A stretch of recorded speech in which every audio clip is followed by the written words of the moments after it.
permitiria outra interpretação, senão aquela que a eles parece bem. Segundo fundamento das sustentações em geral, foi o suposto impacto da nova jurisprudência do Supremo sobre os níveis de encarceramento. E o terceiro fundamento da sustentação foi o suposto impacto sobre os réus pobres. Eu gosto de usar uma frase que já se tornou um pouco lugar comum, que as pessoas têm direito à própria opinião, mas não aos próprios fatos. E eu, portanto, gostaria de problematizar e discutir essas premissas de fato que foram lançadas da tribuna. E gostaria de dizer que das minhas constatações, para bem e para mal, nenhum desses três fundamentos resiste ao teste da realidade. Nem o da textualidade, nem o do encarceramento, nem o do interesse dos pobres. São ideias que não correspondem aos fatos, diria Cazuza. Não é difícil demonstrar o ponto. Primeira linha de argumentação. Não se trata aqui de interpretação gramatical ou literal de texto, como já pontuou o eminente ministro Luiz Edson Fachin. Penso que é uma ilusão, quando não um equívoco puro, achar que nós estamos aqui discutindo a atribuição de sentido a textos normativos ou a signos linguísticos. Já vai tempo que se superou a ideia de que a interpretação é a mera exegese de textos, uma atribuição abstrata de sentidos, uma mecânica subjunção de fatos às normas, sem que a realidade da vida e o intérprete façam alguma diferença. Portanto, a primeira premissa da nossa discussão é que não se trata aqui de uma discussão sobre interpretação gramatical ou literal. A realidade é parte da normatividade do direito. Os textos normativos, eles oferecem um ponto de partida para a interpretação e oferecem os limites possíveis da interpretação. Mas, na terminologia que se tornou clássica, existe uma moldura dentro da qual o intérprete pode e deve fazer escolhas legítimas. Detalhe, não é discricionariedade porque o juiz tem o dever de fazer a melhor interpretação possível. E, evidentemente, dentre as possibilidades, as suas escolhas não devem ser a projeção das suas próprias preferências, mas sim aquelas escolhas que melhor realizem a vontade constitucional e o interesse da sociedade. E gostaria de dizer que respeitar direitos fundamentais faz parte da realização dos interesses da sociedade. Não há antagonismo entre interesses da sociedade e respeito aos direitos fundamentais. Mas a Lei de Introdução às Normas do Direito Brasileiro, no seu artigo 5º, oferece uma diretriz clara para o modo como o juiz deve interpretar os textos normativos. Diz o dispositivo: na aplicação da lei, o juiz atenderá aos fins sociais a que ela se dirige e às exigências do bem comum. Nada de textualidade. Fins sociais e bem comum são os parâmetros que devem reger a atividade interpretativa. Portanto, e a meu ver, nós estamos aqui discutindo visões diferentes do que seja fins sociais, do que seja o bem comum, e na minha visão, que evidentemente tem posições contrárias, consiste basicamente em decidir se o indivíduo condenado em segundo grau tem o direito de procrastinar indefinidamente o processo, sabendo-se que o percentual de mudança lá no final é mínimo, como vamos ver em seguida, ou se o interesse social na prevenção geral do direito penal e que o crime não compense deve prevalecer nesses casos.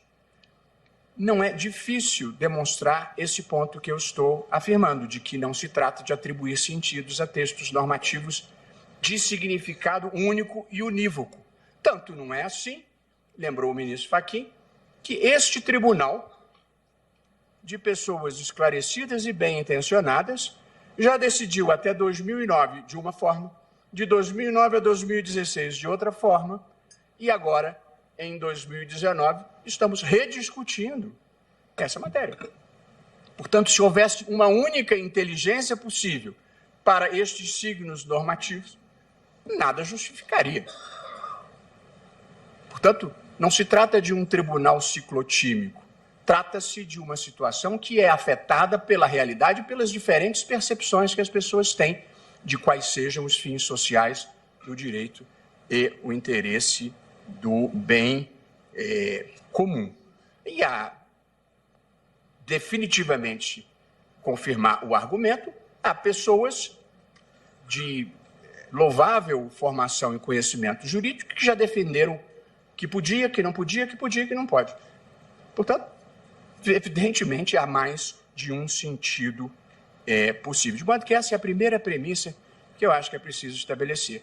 Nós não estamos aqui conversando sobre textos de significado inequívoco e que quem pense de um modo ou quem pense de outro esteja contrariando o sentido normativo. Há sentidos possíveis dessa norma.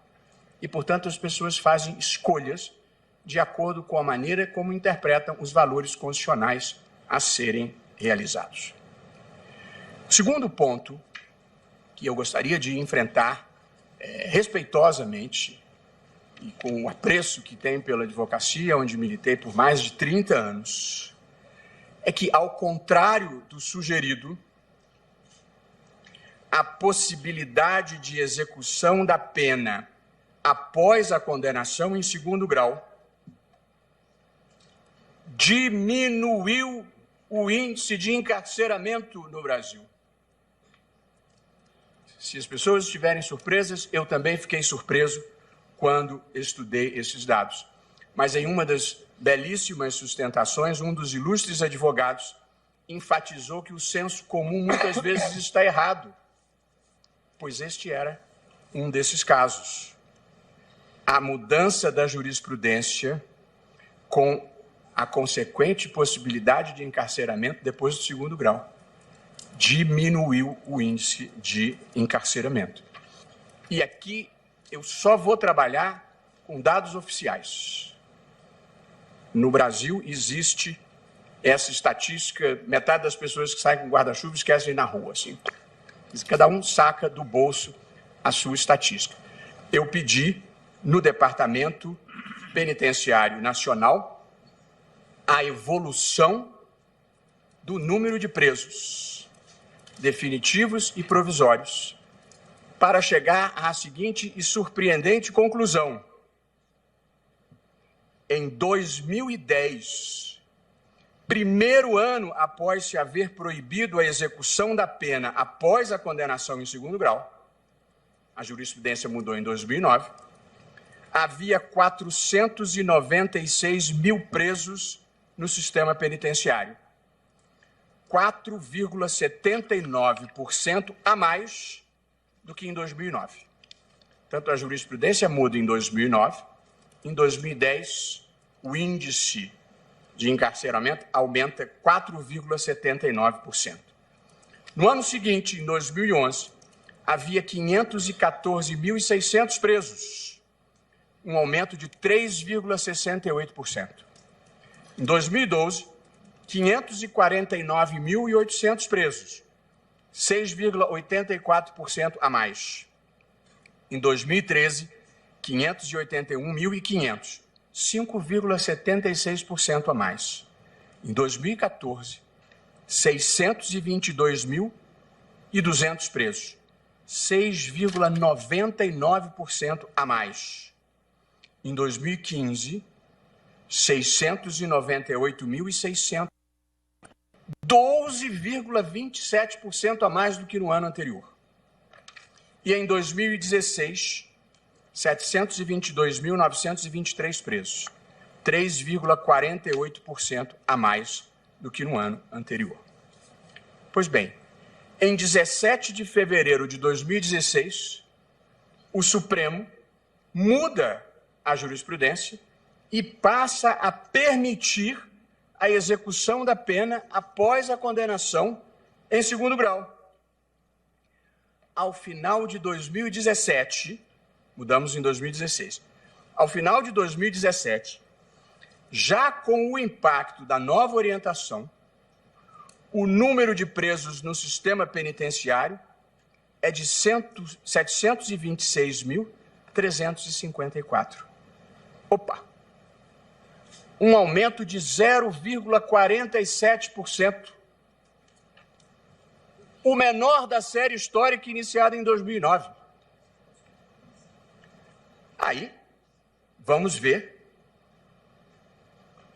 o aumento no ano seguinte pelos números do Departamento Penitenciário, 2018, 744.216 presos, um aumento de 2,45%. O segundo menor desde 2019. Portanto, nos 2 anos que se seguiram à mudança de jurisprudência do Supremo, o índice de encarceramento, o índice de crescimento do encarceramento, diminuiu aos menores percentuais da série histórica de 10 anos. Note-se bem, entre 2009 e 2016, período em que vigorou a proibição da execução após o segundo grau, a média de aumento anual de encarceramento foi de 6,25%. E após 2016, quando volta a possibilidade de execução após o segundo grau, a média foi de 1,46%, menos de 1/3. Esses são dados objetivos, oficiais, fornecidos pelo Departamento Penitenciário. Vale dizer, a mudança da jurisprudência diminuiu o índice de encarceramento de maneira expressiva. Eu não gostaria de tirar conclusões apressadas desse fato, até porque é uma série histórica ainda reduzida. Mas é preciso considerar algumas possibilidades para esta redução. Uma delas, os tribunais, diante da inexorabilidade do cumprimento imediato da pena, passaram a ser mais parcimoniosos na decretação de prisão. Acho que esse é um argumento ou um fator que deve ser considerado. E, portanto, a mudança da jurisprudência não prejudicou os réus, favoreceu os réus. Uma segunda possibilidade, diante da inevitabilidade do cumprimento da pena, o efeito dissuasório do direito penal funcionou de maneira mais eficiente.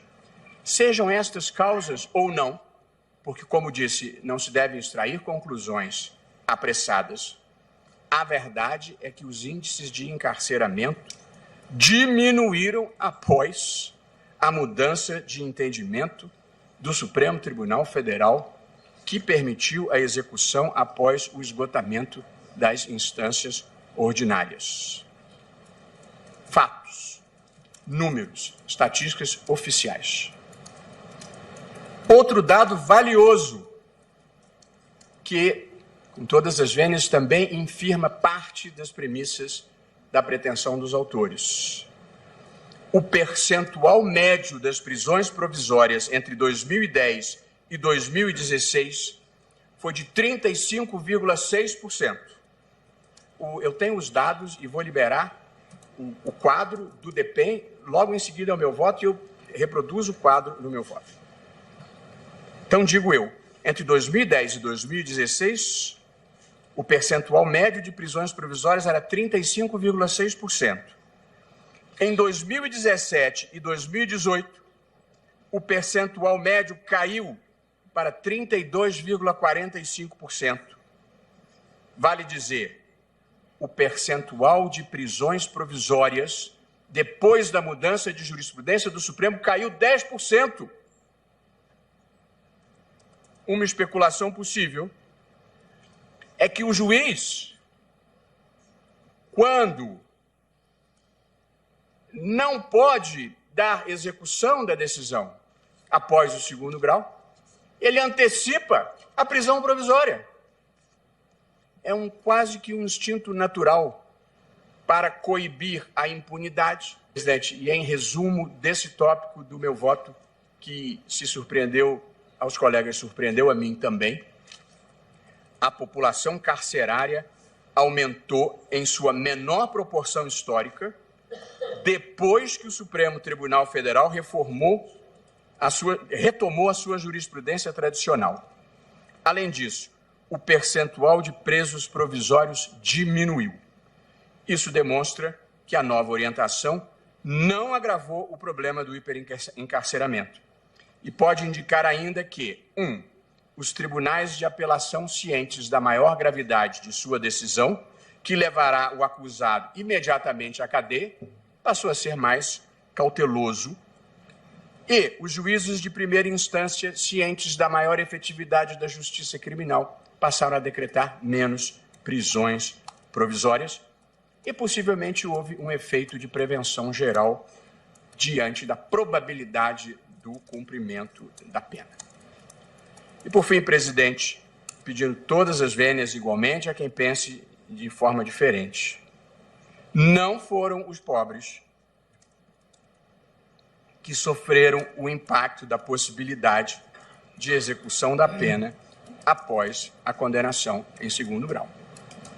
Não foram os pobres que mobilizaram os mais brilhantes e caros advogados criminais do país. Não creiam nisso. Numa sociedade estratificada como a nossa, há uma clara divisão entre crimes de pobre e crimes de rico. Os crimes que mais geram ocupação de vagas no sistema penitenciário, de novo dados oficiais do DEPEN, são, como a intuição e as estatísticas revelam, os crimes dos pobres. Confiram-se a seguir os números do sistema penitenciário fornecido pelo DEPEN. Os crimes que mais geram ocupação de vagas nos presídios brasileiros são: tráfico de drogas e associação para o tráfico. 220.284 presos. Qual é a regra geral que o sistema aplica em relação aos réus acusados de tráfico? Prisão em flagrante, conversão da prisão em flagrante em prisão preventiva e permanecem presos desde antes da decisão de primeiro grau, até que, se tiverem sorte de cair comigo o habeas corpus, eu solto aqui. Porque acho que é uma péssima política pública prender preventivamente meninos jovens e pobres por pequenas quantidades de droga para engrossar os exércitos do tráfico, como lembrava o ministro Alexandre de Moraes. O segundo crime que mais gera encarceramento no Brasil é roubo qualificado. 109.284 presos. Estamos falando, geralmente, de assalto à mão armada. O terceiro é roubo simples. 64.106 presos. Estamos falando, geralmente, de assalto mediante violência ou grave ameaça. O quarto crime que mais prende no Brasil é homicídio, simples ou qualificado. 66.777. Depois, crimes contra a dignidade sexual, estupro, estupro de vulnerável e atentado violento ao pudor. E sexto, latrocínio, que é roubo seguido de morte ou de lesão corporal grave. Qual é a característica de todos esses crimes que ocupam o maior percentual do sistema penitenciário brasileiro? São crimes em que o agente é considerado violento e normalmente preso preventivamente, igualmente antes mesmo da sentença de primeiro grau. Portanto, os 6 crimes que mais lotam o sistema penitenciário são os crimes de pobres. 100% praticamente da clientela desses crimes. Há um destaque que deve ser feito ao crime de furto simples, pelo qual, que é o do artigo 155, parágrafo 2º do Código Penal. Há 34.330 presos no sistema por furto simples, que é aquele em que se o réu for primário e for de pequeno valor a coisa furtada, o juiz pode, e no geral deve, aplicar penas restritivas de direitos em lugar de pena de prisão.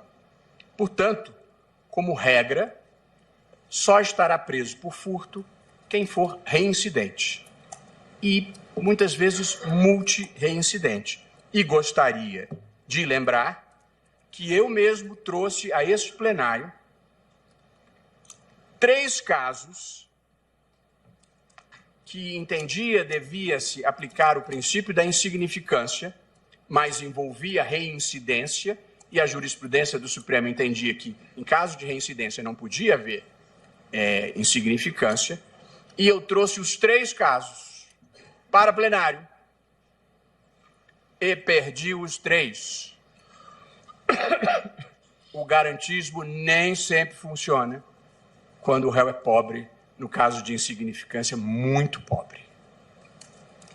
Só para documentar que o sistema é duríssimo com os pobres e bem manso com os ricos, vejam-se os números de condenação por crimes como corrupção passiva, corrupção ativa e peculato, que é desvio de dinheiro público. Números oficiais do DEPEN. Existem no Brasil 116 presos por corrupção ativa.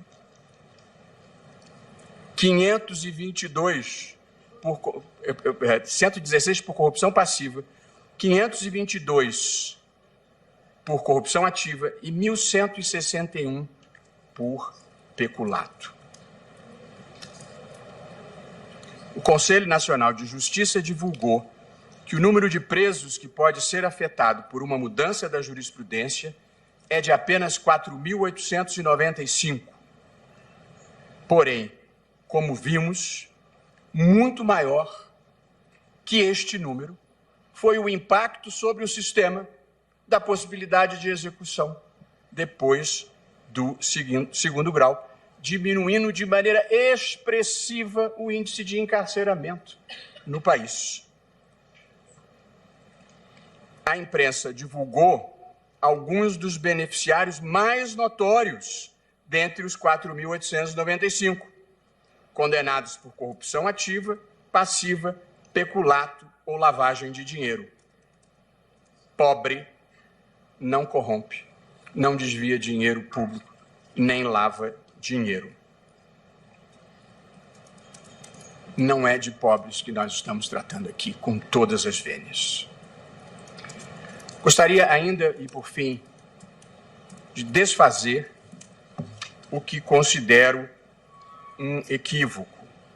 Esse debate não tem nada a ver com opinião pública. Uma das formas que se tem encontrado de desqualificar os que defendem a manutenção da possibilidade de execução da condenação depois do segundo grau é afirmar que se trata de tese para agradar a opinião pública, que constitui populismo judicial, que constitui punitivismo ou que constitui moralismo. Essa é apenas uma das faces da intolerância, da inaceitação do outro, da obsessão pelas próprias convicções. Na outra face da intolerância, porque ela tem 2 faces, estão os que acham que os que defendem o modelo antigo têm pacto com a impunidade, querem proteger os amigos ou os clientes, ou vivem da ganância de lucrar com o crime alheio. A crença de que quem pensa diferente de mim só pode estar a serviço de alguma causa sórdida ou escusa é uma forma primitiva de viver a vida. gritos e ofensas não mudam opiniões, nem muito menos mudam a realidade.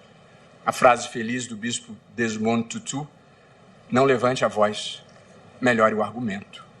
Portanto, é preciso partir do pressuposto de que todos estejam bem intencionados e preocupados em fazer o melhor. Pois bem, opinião pública é um conceito volátil que muda com as nuvens. Ela não serve de fundamento para interpretação de coisa alguma. E menos ainda serve o clamor público. Os conceitos relevantes aqui são outros.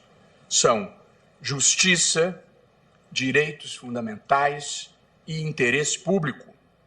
E eles precisam estar presentes em qualquer sociedade que não deseje regredir ao estado de natureza. Quando um cidadão de bem se sente indignado com a morte de uma criança por tiro de fuzil, com o estupro ou a violência doméstica contra uma mulher, com o grileiro que toca fogo na floresta, ou com o desvio de milhões de reais por agentes públicos corruptos, não é de opinião pública que se trata. É a justa indignação do natural sentimento de justiça que todas as pessoas trazem dentro de si e que une as pessoas de bem e distingue as sociedades civilizadas das sociedades primitivas. E um país que perde o senso de justiça é um país que se perdeu na história. Ainda algumas palavras sobre esse tópico, porque ele mobiliza a teoria constitucional em todo o mundo. Numa democracia, todo poder é representativo. Ninguém exerce poder em nome próprio ou em interesse próprio.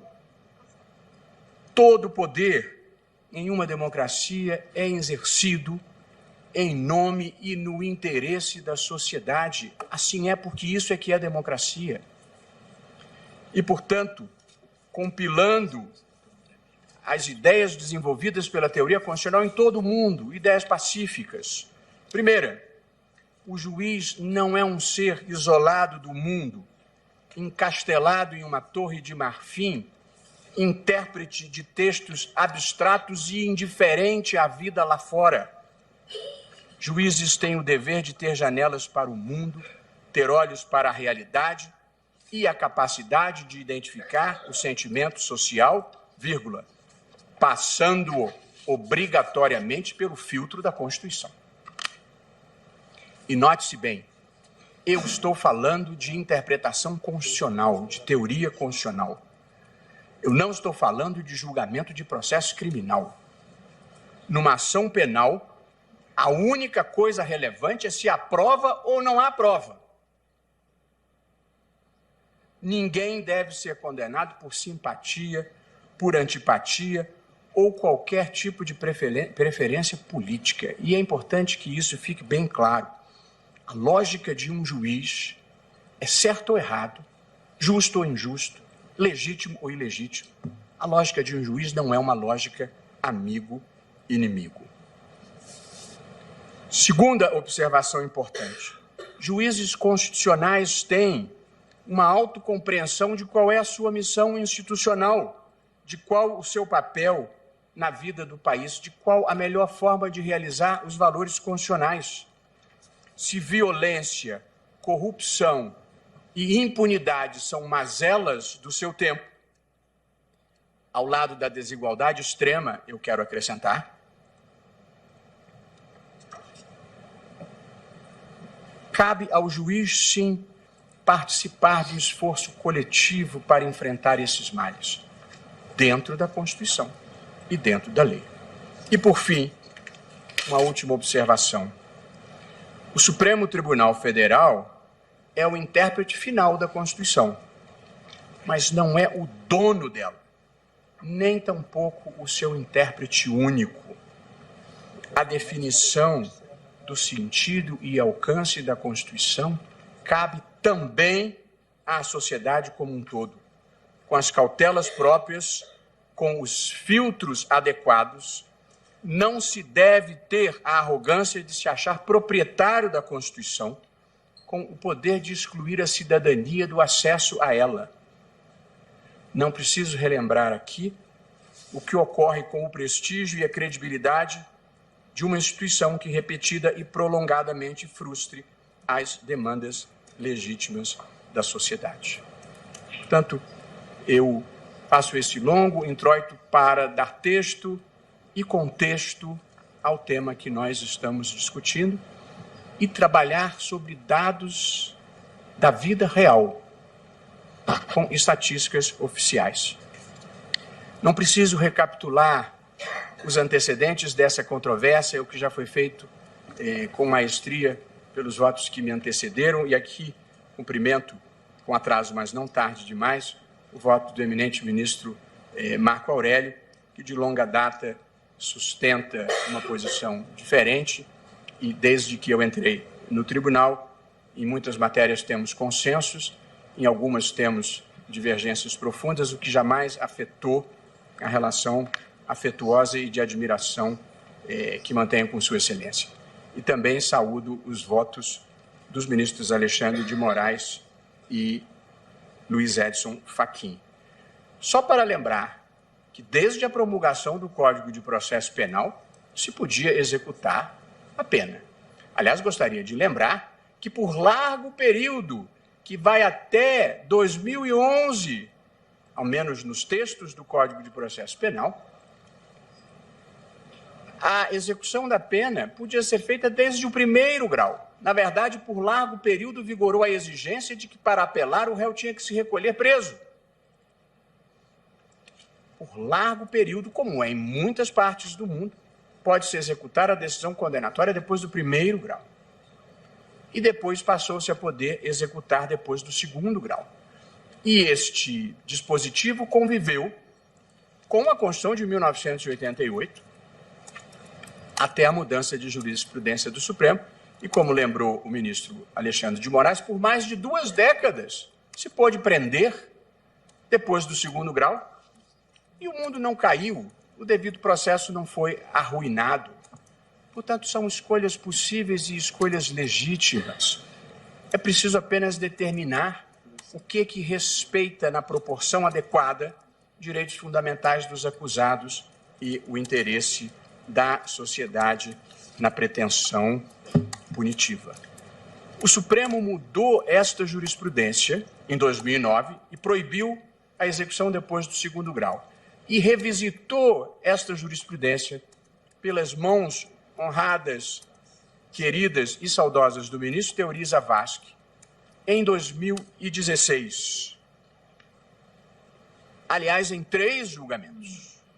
No primeiro habeas corpus, 126.292, de fevereiro de 2016, depois, no julgamento da cautelar em 2 dessas ações declaratórias de constitucionalidade aqui em discussão, e, por fim, em repercussão geral, em 11 de novembro de 2016, reafirmando, e aí vinculativamente, a ideia de que é possível a execução.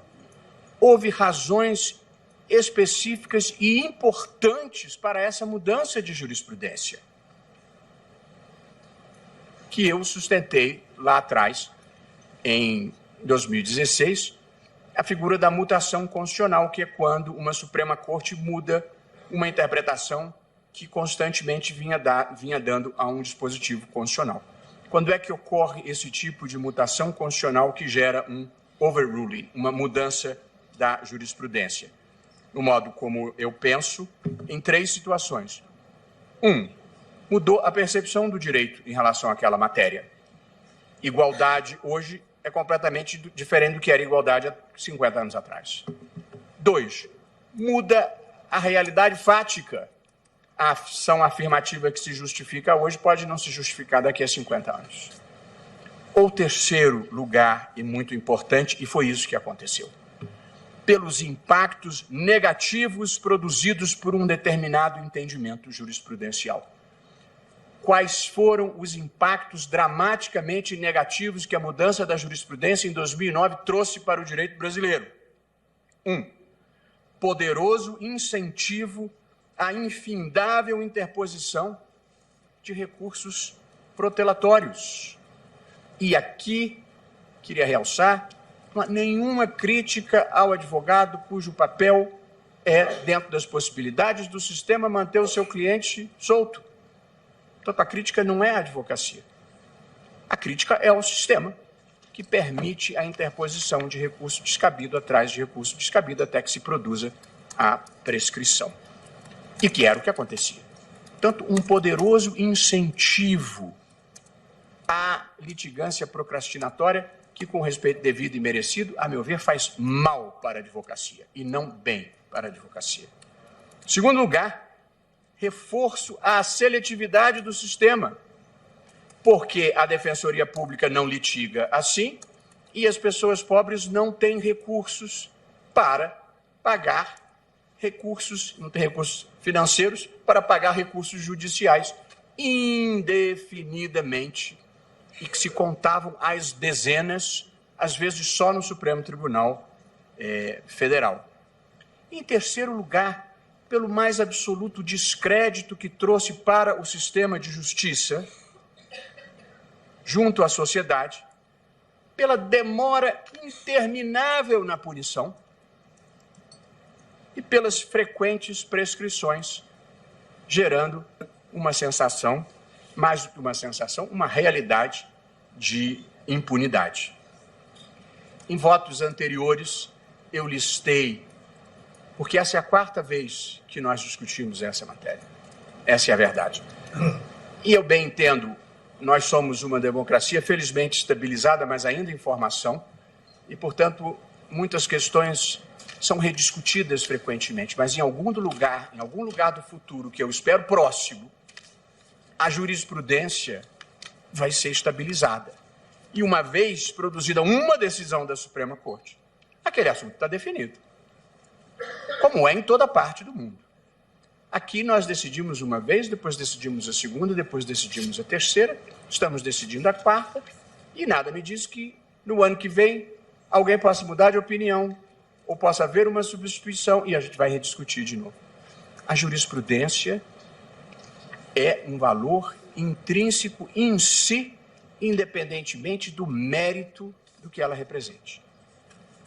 E como o sistema de precedentes e de respeito à jurisprudência é relativamente novo no Brasil, nós ainda não consolidamos essa ideia, mas vamos consolidar. Precedente existe para ser respeitado.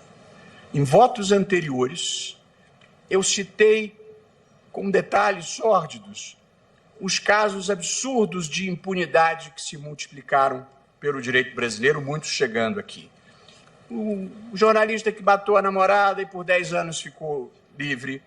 O parlamentar que desviou muitos bilhões e só foi cumprir a pena 14 anos depois, às vésperas da prescrição, por uma atuação proativa, justiça seja feita, de última hora, do ministro Dias Toffoli. Quando chegou aqui, faltavam 3 horas para a prescrição. Que seria um escândalo, aqui para nós, desvio de 160 milhões na construção de um tribunal. Aí eu decretei o trânsito em julgado pelo abuso de recorrer monocraticamente ad referendo da turma, levei a turma por sugestão do ministro Marco Aurélio pela dimensão da novidade, não vou negar, uma novidade, acatei a sugestão de imediato na turma, ainda estava na primeira turma aquela oportunidade de trazer ao plenário, e o plenário deliberou colegiadamente de que o abuso de recorrer se configurava presente no caso concreto e foi exatamente firmado o trânsito em julgado. Na ocasião, Vossa Excelência destacou que haviam sido 21 recursos. Só no Superior Tribunal de Justiça. O suplente de deputado federal que contratou pistoleiros para matar a titular e tomar a sua vaga e que só foi preso 13 anos depois. O caso dos assassinos da missionária Dorothy Stang, morta em 2005, que só foram cumprir a pena agora, dias atrás, em 2019. O caso do propinoduto do Rio de Janeiro, ocorrido entre 99 e 2002, em que a pena só veio a ser executada em 2018. Caso que motivou a virada jurisprudencial em 2009, uma tentativa de homicídio praticada em 91, que com a decisão do Supremo prescreveu em 2012, sem trânsito em julgado. São tantos os casos, eu até mandei fazer mais uma pesquisa, e aí vem chacina de Unai, 4 servidores do Ministério do...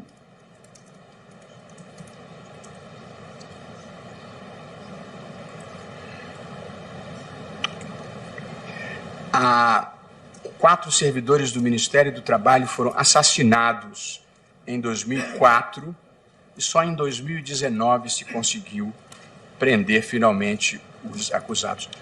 Foi por essas razões, pela injustiça que passeava impunemente pelos tribunais brasileiros, que o Supremo, em boa hora, mudou esta jurisprudência em 2016 por 7 votos a 4. Uma votação expressiva.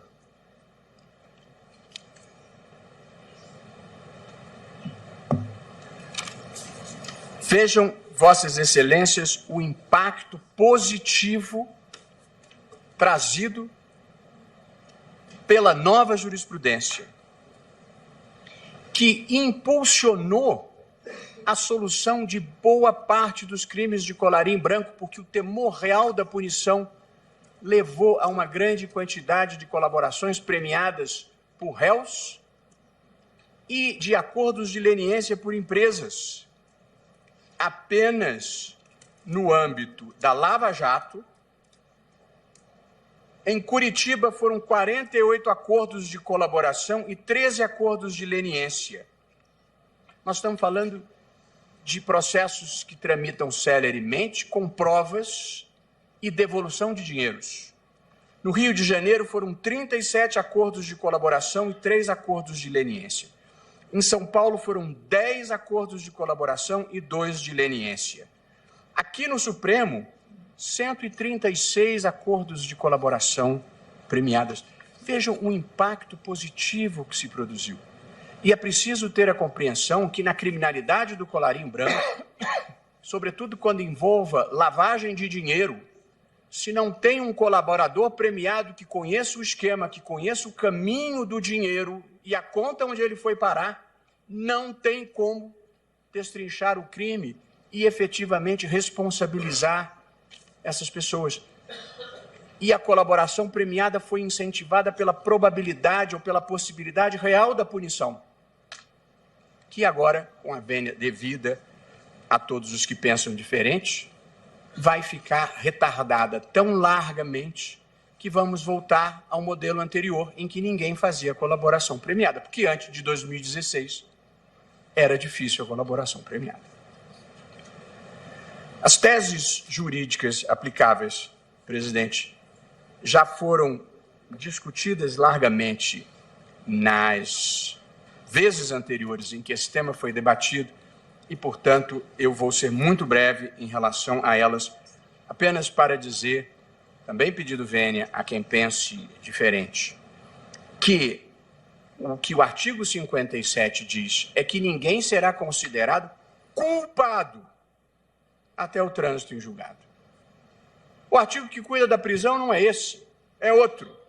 É o inciso 61, que diz: ninguém será preso senão em flagrante delito ou por ordem escrita e fundamentada da autoridade judiciária competente.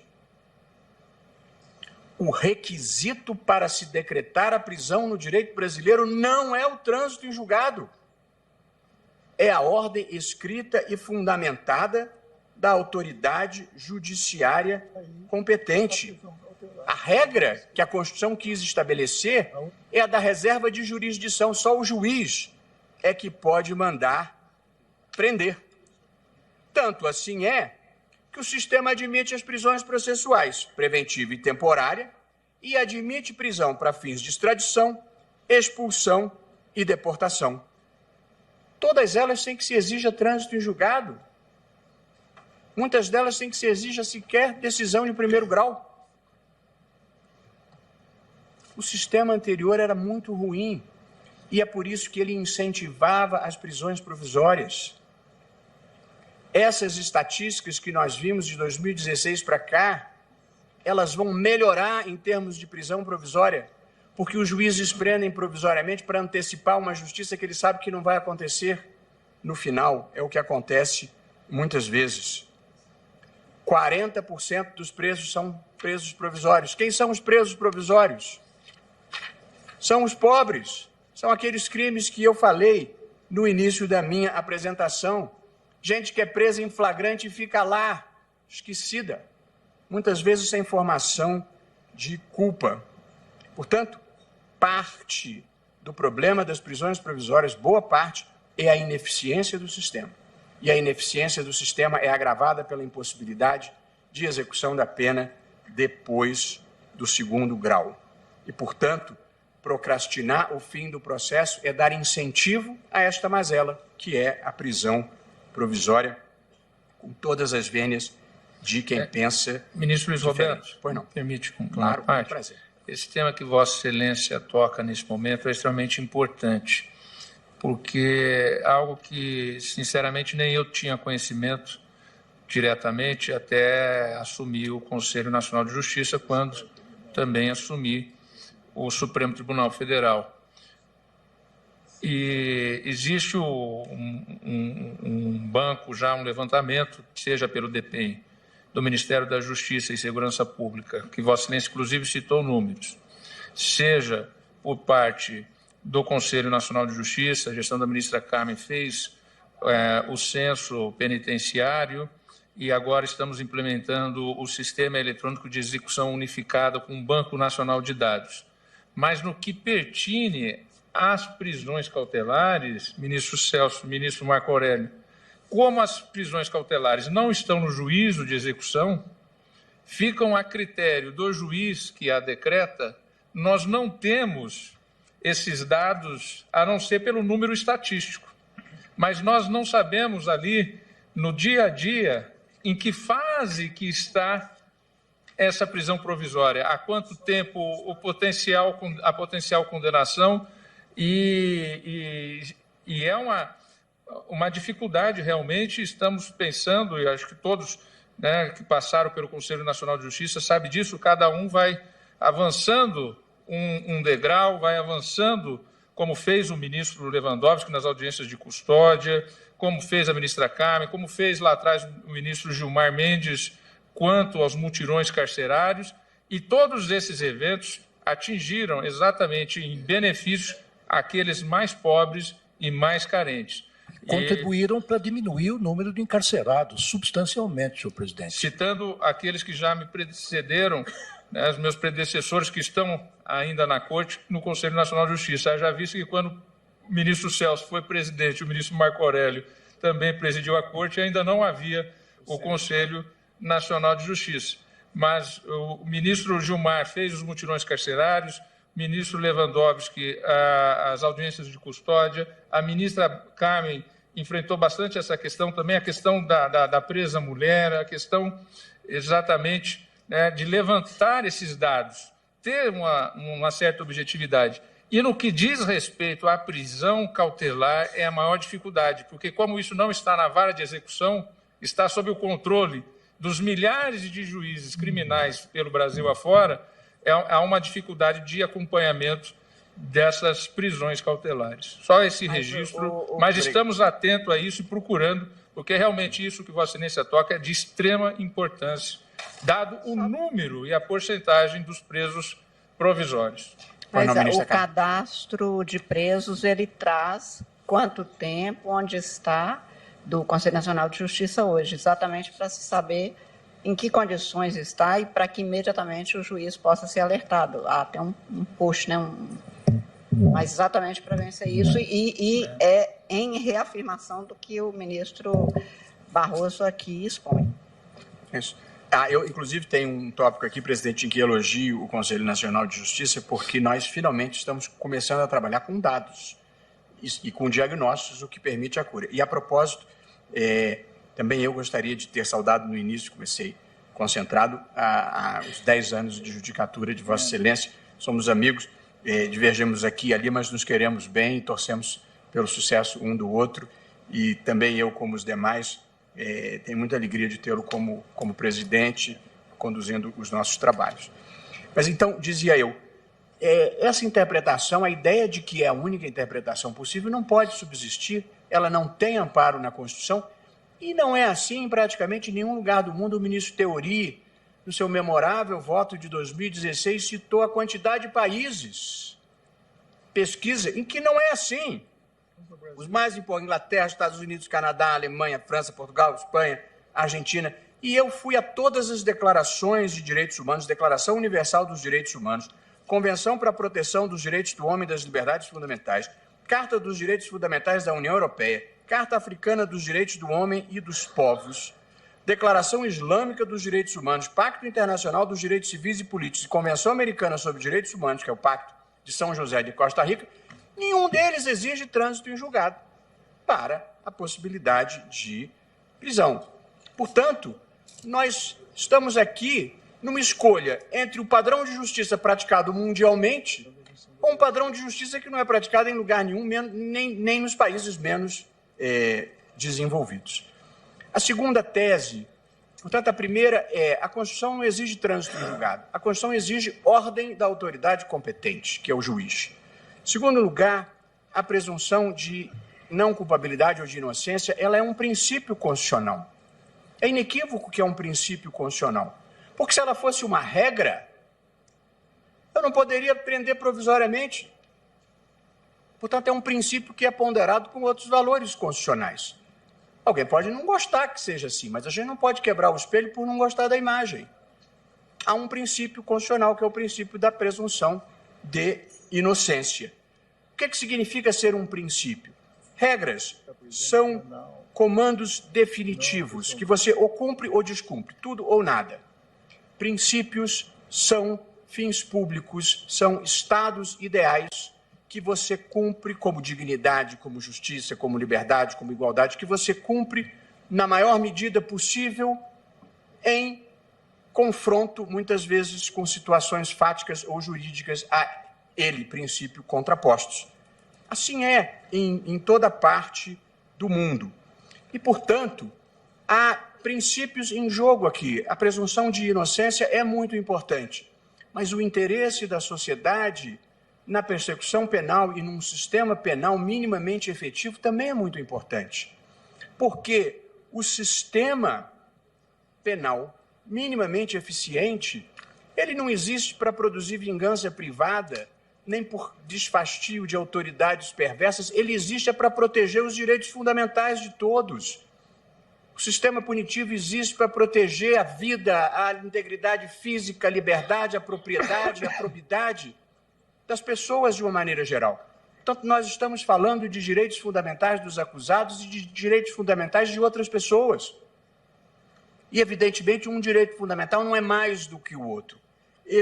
Os direitos fundamentais, eles são ponderados, como disse o eminente advogado-geral da União numa sustentação memorável feita da tribuna, vítimas também têm direitos humanos e, portanto, as instituições também têm que zelar por isso. E esse é um ponto muito importante. Eu fui advogado, muitos anos o advogado, ele só julga a causa uma vez, quando ele aceita. A partir dali, ele tem um compromisso, fazer tudo o que é legal e eticamente possível para defender o interesse que ele patrocina.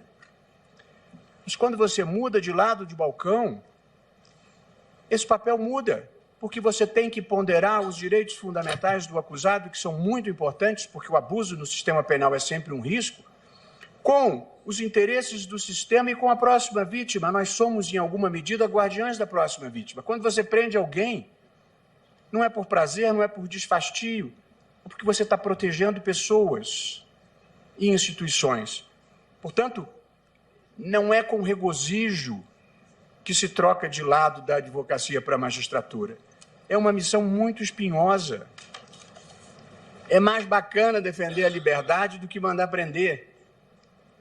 mas eu tenho que evitar o próximo estupro, o próximo homicídio, o próximo roubo, quando isso seja perceptível dos autos.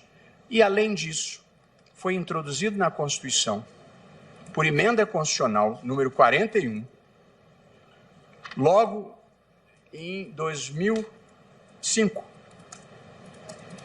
ministro Tomás Bastos era o ministro da Justiça e introduziu na Constituição.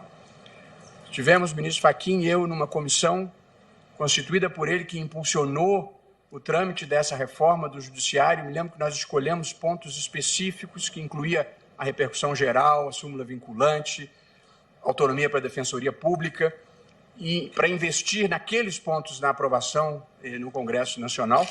E ali se aprovou esse dispositivo. Todos no âmbito judicial e administrativo são assegurados, a todos no âmbito judicial e administrativo são assegurados a razoável duração do processo e os meios que garantam a celeridade de sua tramitação. Portanto, entre teses alternativas razoáveis, se uma acelera a tramitação e a outra retarda indefinidamente, também aqui há um vetor constitucional que aponte. Agora, nada disso estaria acontecendo se os processos demorassem o que tem que demorar. 6 meses, 1 ano. 1 ano e meio se for muito complexo. Aí podia esperar. O que não pode é a execução da pena se dá 12, 14, 15, 18 anos. Ou, recentemente, na primeira turma, nós condenamos um agente público com pena, porque já estava entrado em anos, assim, mais de octogenário, mas desviava dinheiro desde cedo, viu? Portanto, a punição retardada não é boa para ninguém. Aquela altura da vida já devia estar solto, desfrutando dos netos. Portanto, o sistema tem que ser eficiente. Não é possível nós nos acomodarmos com esse patamar muito ruim de justiça de uma maneira geral. E o terceiro motivo é que depois da condenação em 2º grau, já não há mais dúvidas sobre autoria e materialidade. Não é possível produzir provas depois. E, portanto, se já não há mais dúvida de que o crime foi cometido e de que aquele é o autor, considero um mandamento de ordem pública que se dê cumprimento à decisão. E, portanto, se alguém quiser um fundamento infraconstitucional para a prisão depois do 2º grau, é o artigo 312 do Código de Processo Penal, garantia da ordem pública. Porque alguém condenado em 2º grau permanecer mais 3, 5, 7, 8, 10 anos, levando vida normal, muitas vezes desfrutando do dinheiro que desviou, ou convivendo com a família da vítima que tem que ver todos os dias, é negação de justiça. Portanto, para a credibilidade da justiça, uma vez assentada a culpabilidade e tendo em vista os índices irrisórios de reforma, e vou chegar a esse ponto, presidente, vou acelerar um pouquinho aqui, mas essa é uma questão muito importante. E aqui, outra coisa, estatística é uma coisa séria. Não é assim, 30%, 50%, 70%. Preciso trabalhar com dados reais. Portanto, esses são 3 dos argumentos jurídicos acrescidos de que o artigo 283, que é o que se pede a declaração de constitucionalidade, ele evidentemente não impede a execução depois do 2º grau. Aliás, nas ações se diz que no julgamento do habeas corpus não se discutiu o artigo 283. Eu fui ao meu voto no habeas corpus e aqui transcrevo exatamente o que disse no primeiro habeas corpus trazido pelo ministro Theory, abro aspas. Essa ponderação de bens jurídicos não é obstaculizada pelo artigo 283 do Código de Processo Penal. Note-se que este dispositivo admite prisão temporária e prisão preventiva, que podem ser decretadas por fundamentos puramente infraconstitucionais. Quando é que você pode decretar? Quando é imprescindível para a investigação no inquérito ou por conveniência da instrução. Naturalmente, não serve o artigo 283, dizia eu lá, para impedir a prisão após a condenação em segundo grau, quando já há certeza acerca da materialidade e autoria por fundamento diretamente constitucional. Acentue-se porque relevante. Interpreta-se a legislação ordinária à luz da Constituição e não o contrário. Fecho aspas e digo agora, em português simples e claro, se o dispositivo não impede a prisão nem antes da sentença de primeiro grau, que permite a prisão cautelar e provisória, por que razão haveria de proibi-la depois de assentada a culpa por uma decisão de segundo grau? Admitindo-se, sem conceder, mas admitindo-se que esta fosse uma interpretação possível, evidentemente ela não é a única e, sobretudo, ela não é a melhor. Até porque tem que ser conciliada com o artigo 637 do próprio Código de Processo Penal, que diz o recurso extraordinário não tem efeito suspensivo e os originais da decisão baixarão a primeira instância para execução da sentença. Se o recurso extraordinário não tem efeito suspensivo, você pode, naturalmente, executar a decisão. Foi isso o que largamente disse o ministro Teori Zavascki no voto do habeas corpus e depois no voto em que reafirmou a jurisprudência desse tribunal. Por fim, presidente, chego ao capítulo final do meu voto, que peço desculpas por ser um voto alongado, mas é porque essa é uma questão muito importante e eu, de novo, voltarei a trabalhar com números e impactos sobre a realidade, porque considero que isso é muito importante. Como eu já me manifestei diversas vezes aqui nessa bancada, nós precisamos de um giro empírico pragmático no Brasil. Nós temos que abdicar da retórica tonitruante e vazia e trabalhar com dados da realidade. Empírico, porque depende da experiência, e pragmático, porque é preciso ver os resultados que se produzem. E aqui, presidente, embora existam muitas complexidades e sutilezas que eu estou aqui abreviando, não estando em jogo valores ou direitos fundamentais, ou estando em jogo direitos fundamentais contrapostos, será legítimo, quando não exigível, que o intérprete construa como solução mais adequada a que produza as melhores consequências para a sociedade. Eu não estou falando de prender A, B ou C. Nós não estamos falando de um processo criminal. O processo criminal é prova. Nós estamos falando de sentidos a serem dados a um texto constitucional. Estamos discutindo qual a tese produz melhores resultados para a sociedade.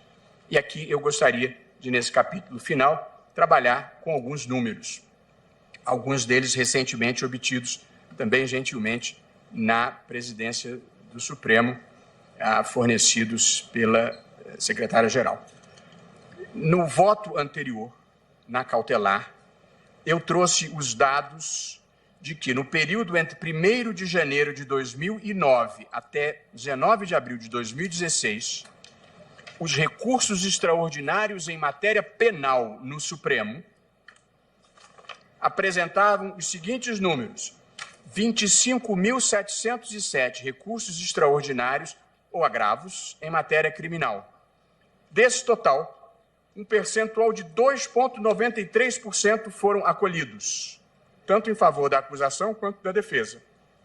Quando se vai verificar o percentual de recursos extraordinários acolhidos em favor dos réus, cai para 1,12%. E quando se vai examinar o percentual de absolvições, é de 0,035%.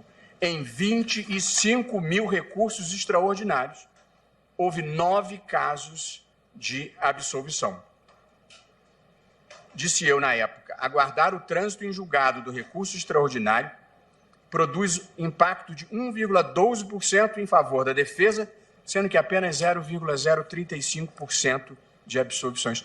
Subordinar todo o sistema de justiça a esses números irrisórios de reforma da decisão, a meu ver, não tem razoabilidade nem racionalidade. Já agora, a meu pedido, a presidência do tribunal atualizou esses dados e, de novo, me surpreendi com os dados oficiais da Presidência. Entre os processos que transitaram em julgado de 2009 a 2019, presidente, 97,23% dos recursos criminais foram desprovidos. E o índice de provimento foi de 2,77, entre defesa e acusação. Não houve tempo de se fazer a separação em que quantos eram da defesa e da acusação, mas mesmo que se dividisse ao meio, o que não é fato, porque tem mais recurso provido para a acusação, nós estaríamos falando de 1,38% no total de recursos. O que, de novo, vamos cair em 0,0 alguma coisa de absolvição. De modo que eu insisto, protelar o processo por muitos anos, e vou chegar a esse ponto de muitos anos, por uma porcentagem ínfima de reforma, todas as vênias, não faz sentido. Eu entendo a posição dos que acham que bastaria um caso para justificar. Eu entendo. Mas, por essa lógica, a gente devia fechar todos os aeroportos. Porque, apesar de todos os esforços, de toda a segurança, vez por outra tem um acidente. Ou o mesmo para a indústria automobilística, ou para a construção civil, ou para quase todas as atividades humanas no mundo. Não há sistema de justiça, não há atividade humana imune a algum grau de erro. Sendo certo que quando um tribunal superior reforma a decisão de um tribunal inferior, não quer necessariamente dizer que o inferior estava errado. Quer dizer apenas que alguém falou por último, que se tiver alguém acima do Supremo, vai reformar decisões do Supremo, porque assim é a vida. Os números no Superior Tribunal de Justiça são os mesmos do meu voto anterior, presidente, não vou reiterar, mas são muito parecidos com os do Supremo. 0,62% de absolvição no Superior Tribunal de Justiça. Eu consideraria razoável somar a este número 1,02% de substituição de pena privativa por medida restritiva. Portanto, estamos falando de 1,64%. Há uma reportagem, presidente, da Folha de São Paulo, dos jornalistas Flávia Faria e Guilherme Garcia, publicada na semana passada, 16 de 10 de 2019, em que se afirma, suponho que com base em informações da presidência, que 63% dos recursos levam até um ano para transitar em julgado no STJ. E no STF, 77% transitam em julgado em um ano. Eu não vi a pesquisa, ela não é oficial, mas eu vou aceitar como uma pesquisa correta.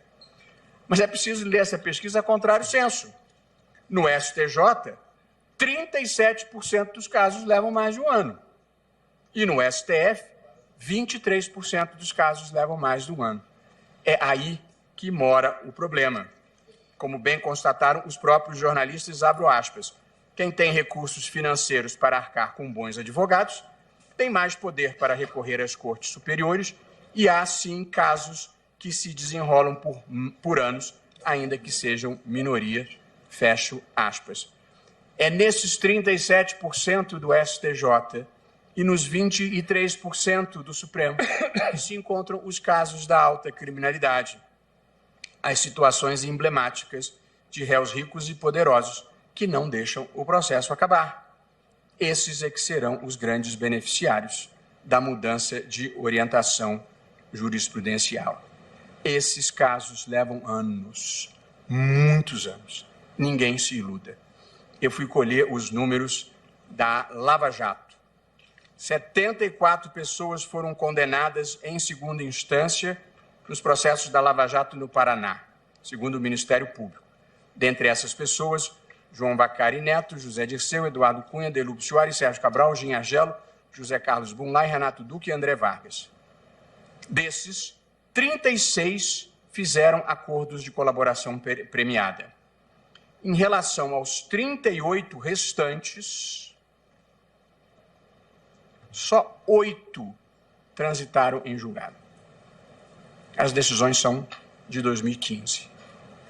Portanto, quando nós estamos falando de alta criminalidade, o trânsito em julgado é lerdo, é muito lerdo.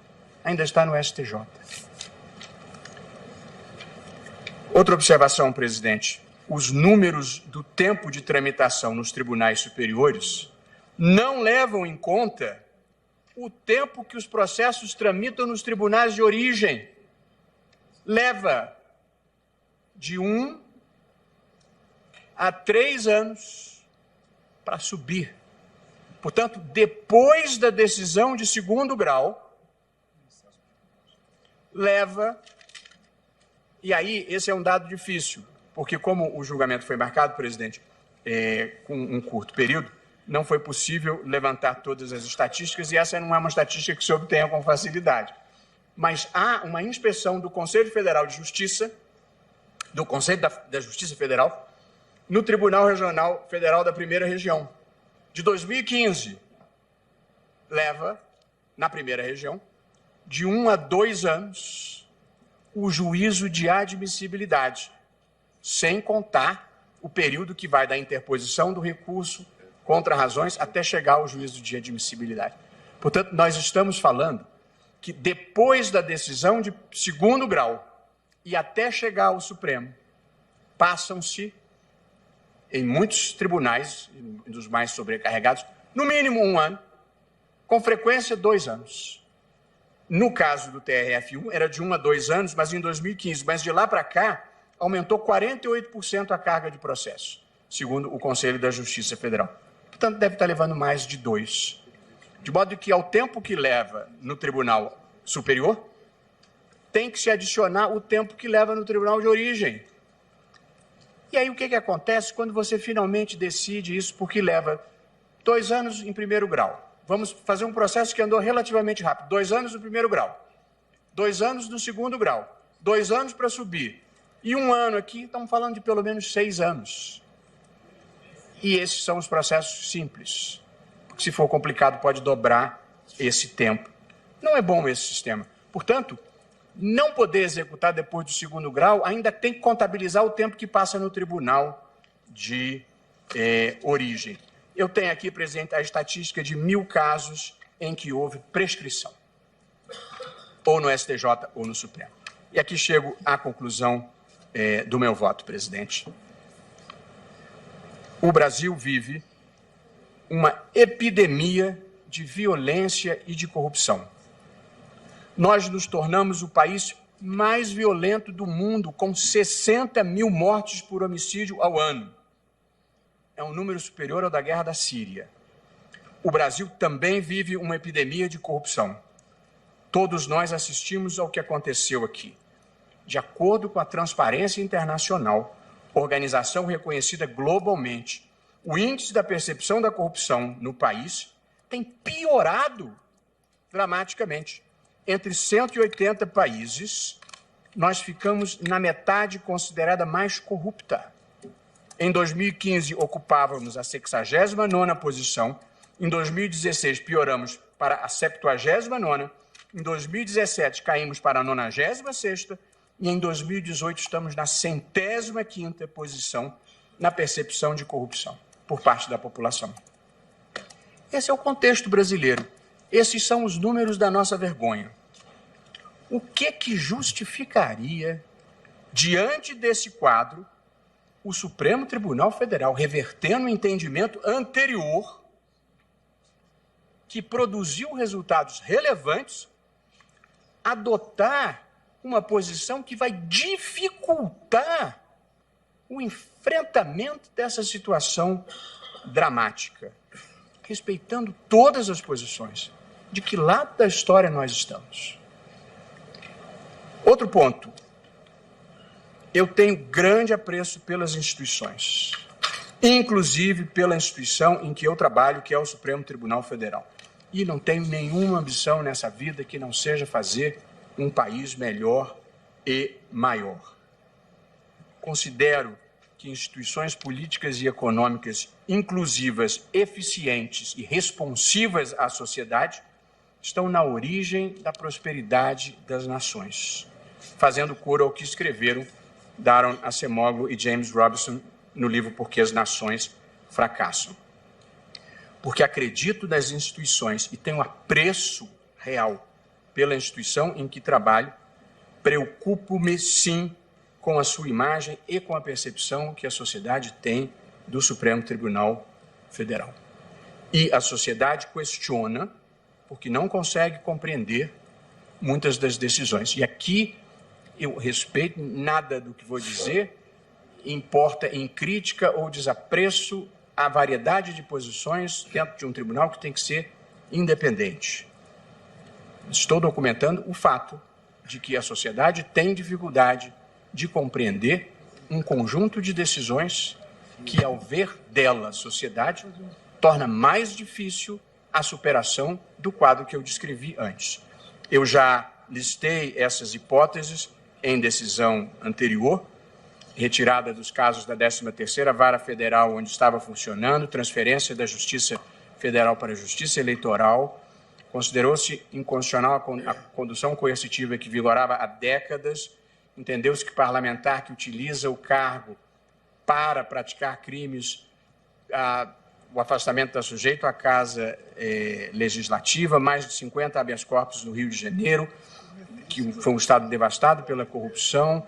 Tivemos a situação de que, se as alegações finais foram apresentadas pelo réu não colaborador, em conjunto com o réu colaborador, anula tudo para trás, as suspensões dos processos em que houve compartilhamento de dados da Receita e do COAF, e agora essa discussão do segundo grau. É um conjunto de decisões que muitas vezes a sociedade não compreende, e muitas vezes eu tampouco. E, por fim, há uma questão final que considero importante. Há décadas o Brasil tenta furar o cerco da renda média e se tornar um país verdadeiramente desenvolvido.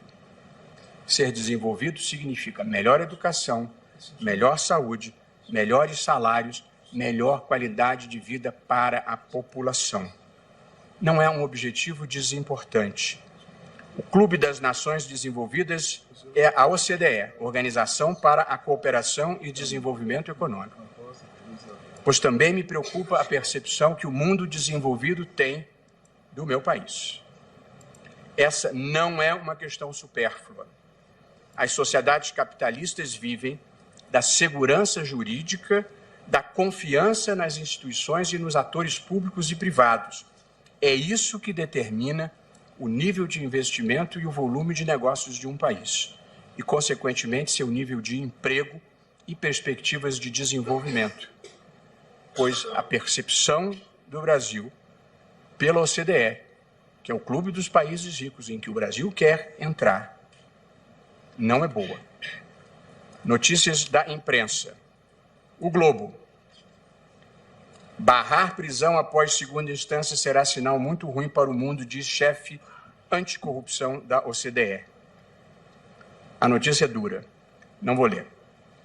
UOL. Preocupada com a capacidade do Brasil de investigar a corrupção, OCDE envia missão ao país. Vortex. Decisões do Supremo causaram desgaste com o grupo da OCDE. Há uma percepção crítica do retrocesso que isso representa no enfrentamento da corrupção pelo mundo desenvolvido.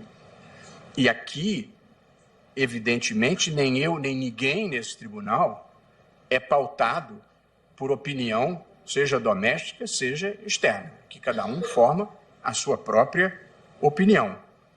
Mas num mundo globalizado, nenhum país pode ser uma ilha, menos ainda uma ilha de impunidade. Na frase inspirada do Vinícius de Moraes, bastar-se a si mesmo é a maior solidão.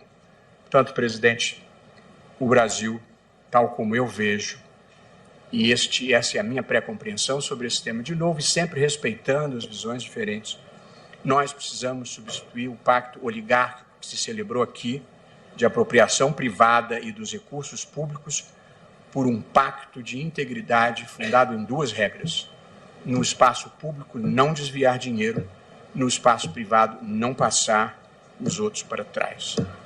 A integridade vem antes da ideologia, antes das escolhas políticas. A democracia tem espaço para liberais, progressistas, conservadores, mas não para a desonestidade aceita pacificamente. Esta é uma questão prévia.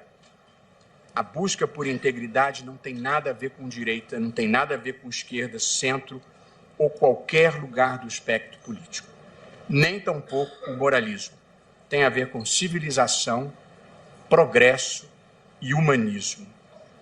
E, portanto, quando eu interpreto a Constituição e estabeleço limites legítimos para direitos fundamentais, para devido processo legal e para legítimas pretensões do sistema de defesa da sociedade, eu me preocupo em dar os incentivos certos para as pessoas, para criar um tempo que supere tempos passados no Brasil. A ideia de que o crime compensa, de que os bandidos sempre acabam perseguindo os mocinhos e que o mal vence no final. Nós queremos mudar essa história e restabelecer nas pessoas em geral a crença de que vale a pena ser honesto, vale a pena agir de boa fé e restabelecer a primazia dos bons sobre os espertos. É assim que eu interpreto a Constituição, porque acho que esses são os valores que estão nelas inscritos.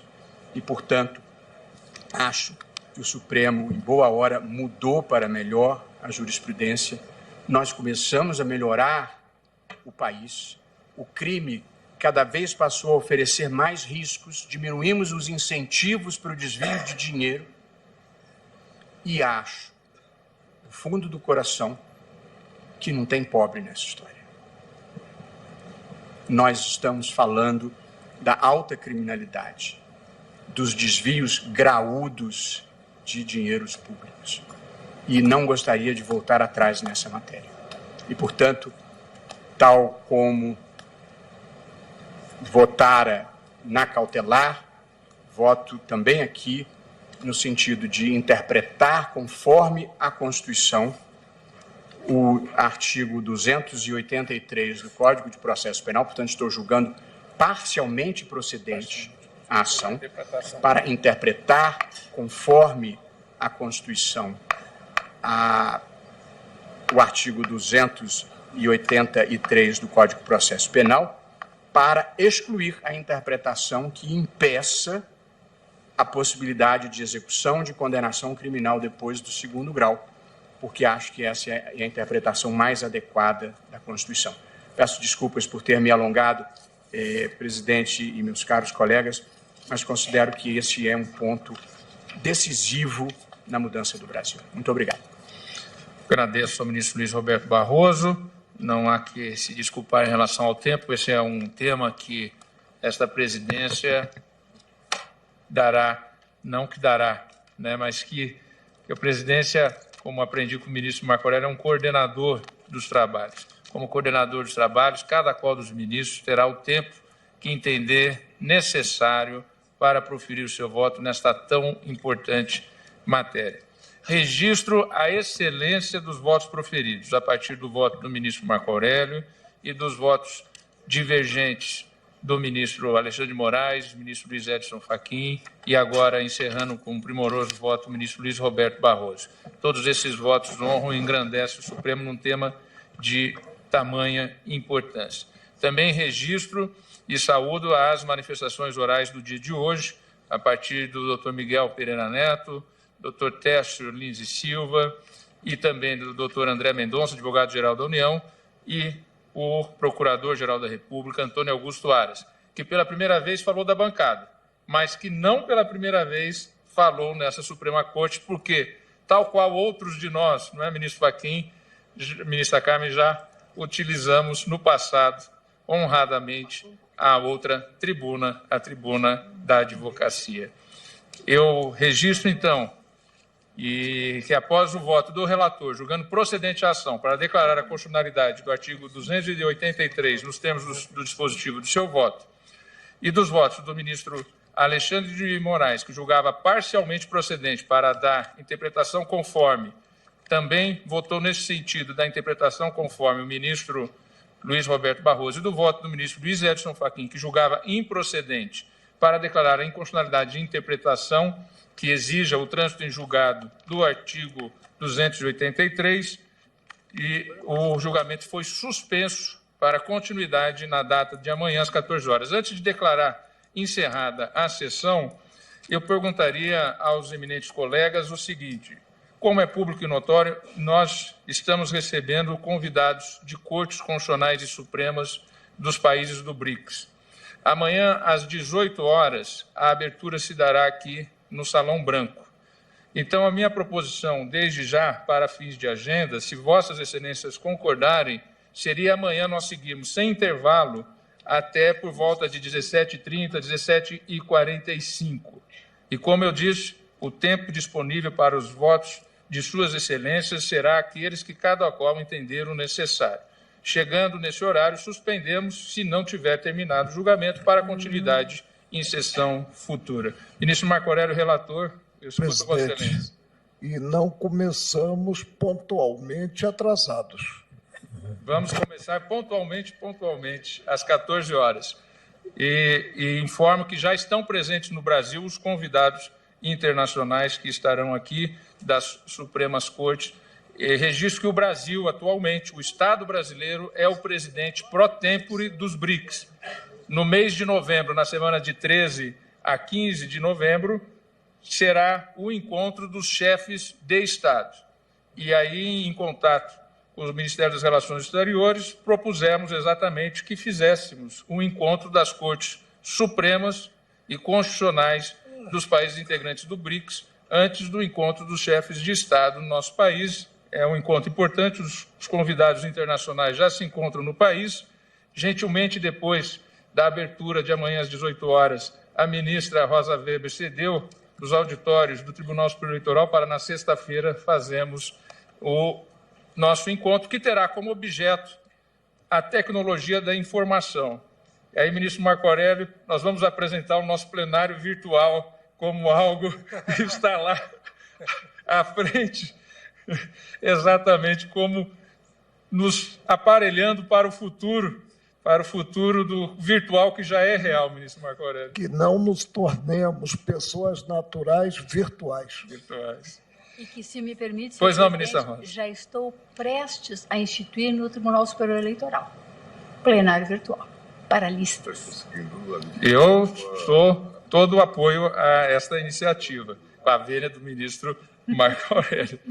Pois bem, me desculpe, mas eu já havia consultado a ministra Rosa Weber em relação à continuidade do voto. Eu não disse isso publicamente, mas eu tinha o assente de Sua Excelência para suspender a sessão e ouvi-la na sessão de amanhã. Agradecendo a presença de todos, declaro encerrada a presente sessão. Uma boa noite a todos.